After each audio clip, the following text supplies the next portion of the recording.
Everyone, I'm Judge Wells, and I want to thank you for turning out today. Going by the sign, I think sometime last year I saw that this original courthouse was built in 1926, and I was thinking 2026, be good to recognize it. And when I first moved in, Mitzi and some of the folks that worked in here with us and the lawyers knows the condition of this courtroom. Judge Green and I used to stack paper towels on weekends when we knew it was going to rain, just to keep and the walls were peeled off, and it stayed like that for a long time. And so the commissioners really got together for us, and we appreciated it, and they restored it. And when they did, we hired an architect from Montgomery that had done the governor's mansion up there. They were really, really good. Even though they went to Auburn, they were really good. And I tell people it's like the movies where you say everything is real except for the parts that aren't. And that's kind of the way we had some pictures, but we exposed. And these columns, you would think they're wood, but they're all plaster. They built this building where it would not have a lot of wood, so because it had burned previously.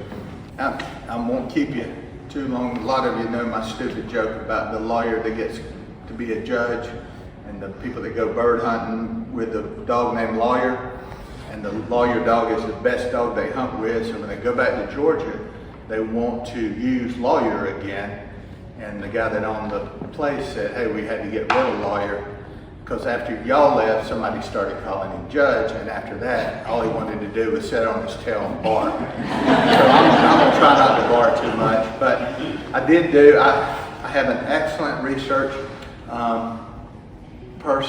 computer person that's home this summer, and she did some things for you.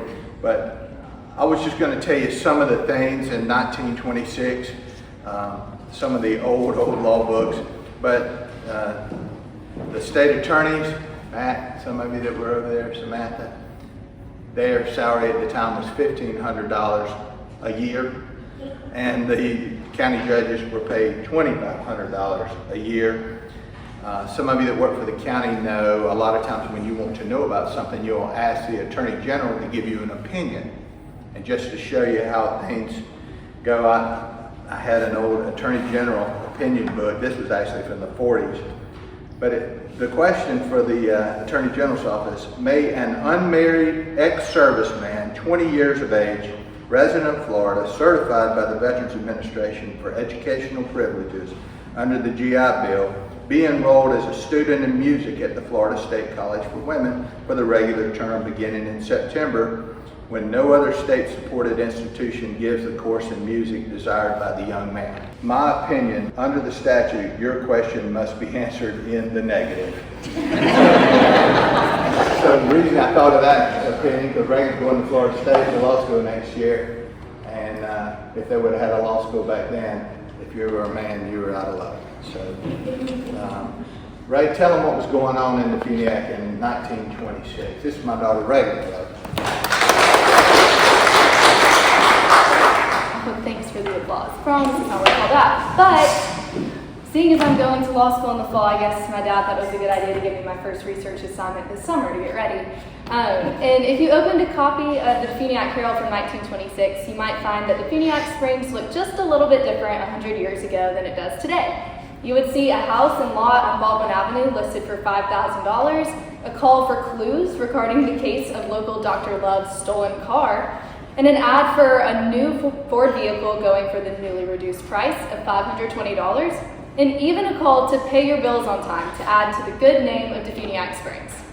Opening the pages of these newspapers makes it clear all the ways that our town has evolved and grown over the past 100 years, and this building witnessed all of the growing pains and celebration that came along the way. But I'd like to think that one thing has remained the same. The spirit of community and duty to each other is something that's been inherent to Defuniak Springs for over a century. It's reflected in the leaders, the citizens, and the visitors who have passed through this courthouse, shaping the stories of our past, laying the foundation for our present, and charting the course for our future. The 1926 edition of the Herald captures this spirit perfectly, so I want to read a little bit of it to you because I think it articulates the charge that has guided our community for generations, and I hope will guide it for generations to come. This is the Defuniak Springs Creed. I believe in Defuniak Springs and its possibilities, and I shall do my part to make it a better place in which to live. I believe in good government for Defuniak Springs, and I shall assume my share of the responsibility that rests on the shoulders of all our citizens. I believe in making Defuniak Springs clean and attractive for a healthy atmosphere and inducement to honest and right-thinking citizens. I believe in boosting my town in every possible opportunity. That thinking and acting progress is the quickest and surest way to bring permanent prosperity to Defuniak Springs, the best town in America, because it is my home. Thank you.